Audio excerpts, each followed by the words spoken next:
What is going down, my YouTube family? It is your boy Zeri from the XMG coming at you today to talk to you about Ember. Now, I have to apologize. I thought I did an Ember for Noobs, but I couldn't seem to find it, so we're going to redo it today. But before we get into Ember, if you are not part of that XMG family, you should be part of that XMG family. Click the subscribe button, turn on notifications, like the videos, share them, all that good stuff. We are still shooting for the goal of 650 subscribers, and congratulations to me, if I knew how to talk. And a big shout out to all of you out there. We broke the 500 subscriber mark. I started in October. It's almost March.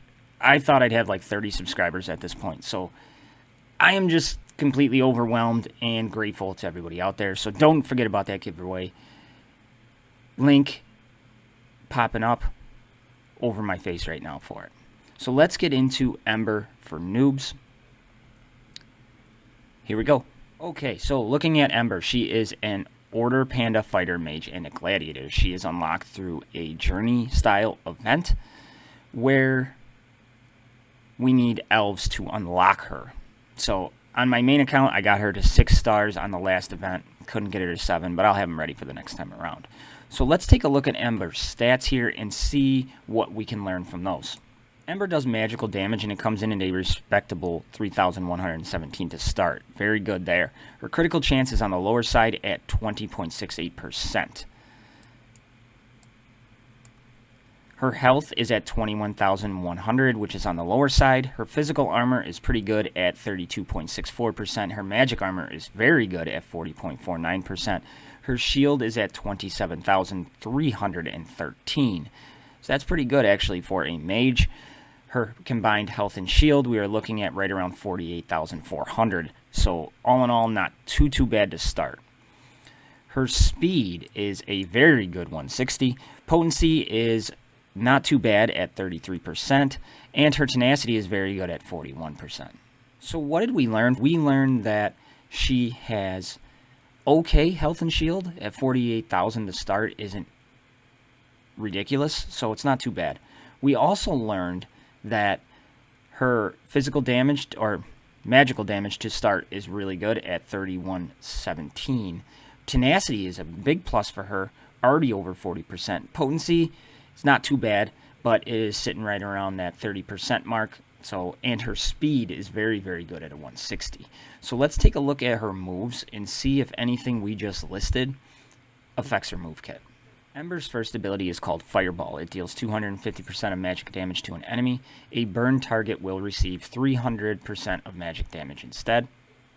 So we learned that she needs burn to increase her overall magic damage and then her basic magic damage. Ability 2 is Meteor. Deals 400% of magic damage to an enemy. Stuns the target for 1 turn. So again, we see magic damage and stunning the target for 1 turn. It is guaranteed at level 6, but it still requires potency to get through that 1 potency check of the potency tenacity check. It doesn't have to do the second roll to see if it actually procs. So potency is going to be big, and magical damage. Third ability is Spirit of Zhu Niao. What that does is it deals 250% of magical damage to all enemies, so we have an AoE, 70% chance of inflicting burden for 2 turns, and a 30% chance to remove all buffs from an enemy. So we have a mass dispel. We have the chance for burning. So we see magic damage, and again we see a huge emphasis on potency, because unlike the stun ability where it only has to go through 1 check, this has to go through both the checks. The roll chance to see if it's applied, and then the potency tenacity check. So we got to make sure we're putting potency on this character. And her passive ability is called Vivifying Flame. For each burning stack on an enemy, Ember recovers 6% health at the start of her turn.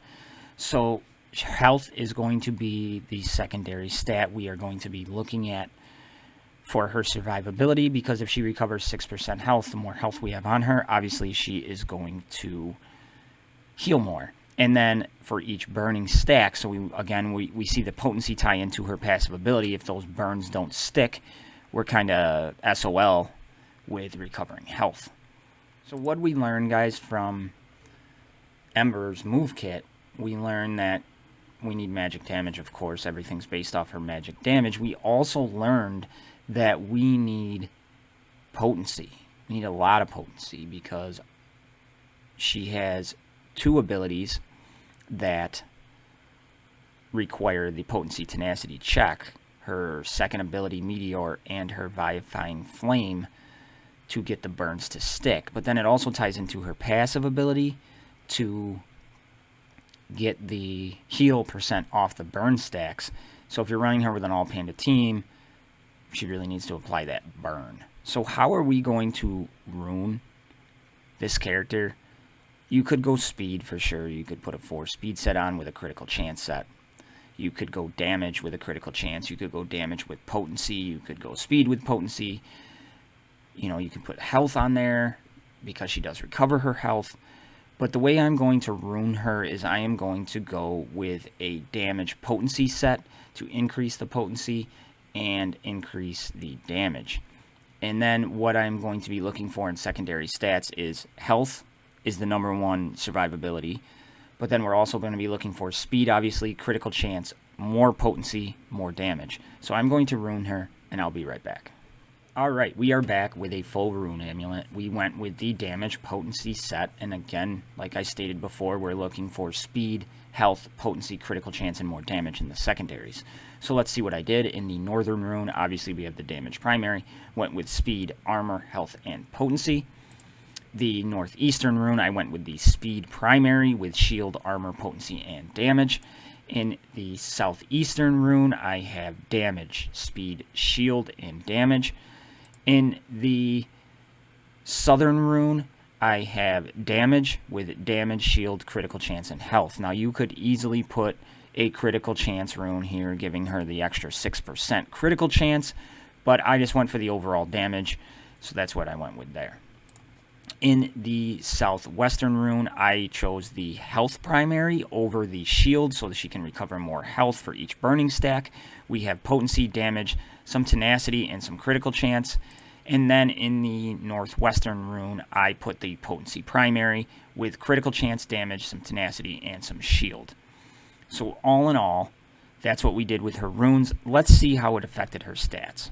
So after runing her, we brought up her magic damage 725, bringing it to 3842. Very happy there. We only brought up her critical chance 3.88%.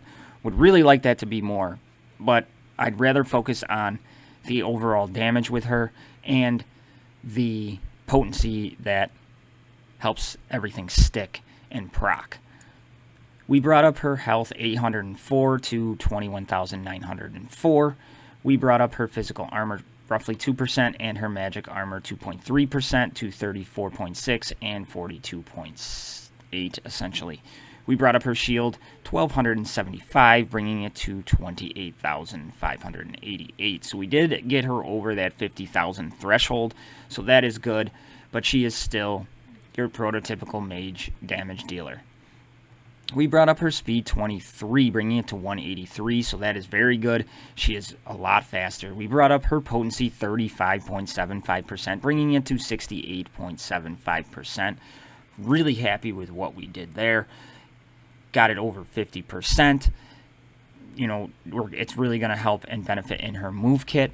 And then I brought up her tenacity 3.25% to 44.25%, so that is also extremely good, especially for a damage dealer. So now that we have her runes on her, we got her stats pretty much where we want them. Let's talk about the scroll sync of this character and what abilities should we start scrolling first. Now remember, we're going to have all abilities at level 2 because green scrolls are extremely easy to get. So let's get into that. First ability at level 2, she deals 110% of magic damage and 140% of damage for a burned target, and as we go up we get more damage and more damage versus the burned target. Ability 2 is her Meteor. We deal 140% of magical damage with a 50% chance to stun. At level 5 we get 75% chance to stun, and then it is the guaranteed stun at level 6 if it passes the potency tenacity check, and then obviously we get managed damage as it goes up. Spirit of Zhu Niao, she deals 120% of magic damage to all enemies, 30% chance to inflict burning for 2 turns. And then we get burning and magical damage as we go up. And then at level 6, we get the chance for the mass dispel. And then her passive ability at level 2, Vivifying Flame. Each burning stack on the enemy, she recovers 2% of her health at the start of the turn. So we're looking at her overall runes, and all of her moves are based off getting that burn to stick, essentially. We do more damage on her basic if there's burning. We heal herself if there's burning. We apply burning with the Vivifying Flame. Meteor, we don't really get any benefit from the burn itself. So getting her burn up and getting the chance to apply that burn is going to be our #1 priority.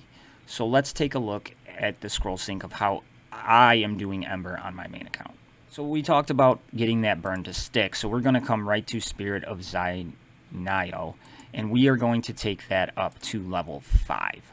We're going to hold off on the chance to remove buffs because at 30% a clip, it does happen, but we can put those blue scrolls into other things, making her stronger right off the bat. So Spirit of Zhu Niao, we're taking it up to level 5.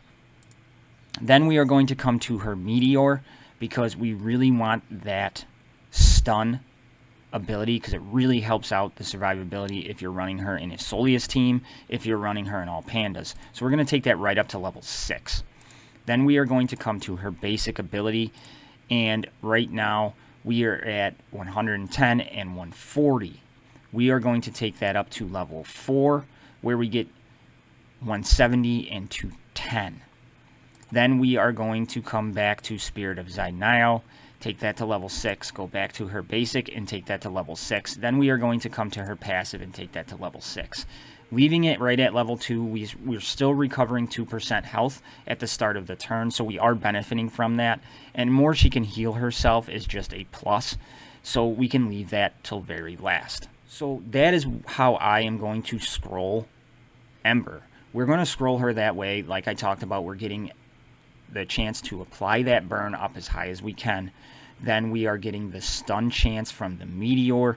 Then we are buffing up her basic, so we're doing more damage based on that burn.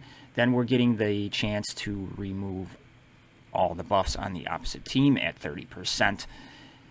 Finishing off her basic to reap all benefits. Then coming back to her passive to just put some icing on the cake and recover more health for each burn. So that's the way I'm going to do it. So everybody, there is Ember for Noob. She is an extremely good character. She can be put in multiple teams. She is fine to run with a Soleus Cruel Nightiel for that third mage. She's just really good, brings a lot to the table. Really good character. This Panda faction is actually rounding out to be really good. If they had a dedicated healer, they'd be amazing. So that's what I got for all you guys today. I hope everybody enjoyed the video. I hope you enjoyed the Rin the Unseen video. She pairs very well with her. So don't forget to join the XMG family. Click that subscription button so you don't miss out on good stuff coming your way. Turn on the notifications, all that happy horse crap. That's what I got for y'all today. I love y'all.